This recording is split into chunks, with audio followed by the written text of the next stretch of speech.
நான் வானத்தை நிலைப்படுத்தி பூமியை அஸ்திபாரப்படுத்தி சீயோனை நோக்கி நீ என் ஜனம் என்று சொல்வதற்காக நான் என் வார்த்தையை உன் வாயிலே அருளி என் கரத்தின் நிழலினால் உன்னை மறைக்கிறேன் என்று எழுதப்பட்டிருக்கிற வேத வாக்கியத்திற்காக எங்கள் தேவாதி தேவனுக்கு கோடான கோடி ஸ்தோத்திரங்கள் உண்டாகட்டும்.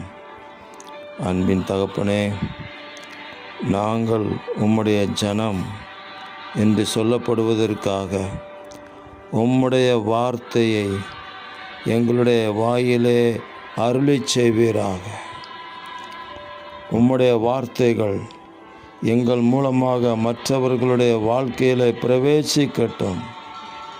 அதற்காக உம்முடைய கரத்தின் நெல்லினால் எங்களை மறைத்து உமக்கென்று வாழ கிருபை தருவீராக. ஒவ்வொரு காரியத்திலும் உங்கள் வார்த்தையினால் எங்களை நிரப்பி வழிநடத்தி ஆசீர்வதித்தரலும். இரட்சகர் இயேசு கிறிஸ்துவின் நாமத்தில் ஜெபிக்கிறோம் பிதாவே. ஆமேன், ஆமேன், ஆமேன்.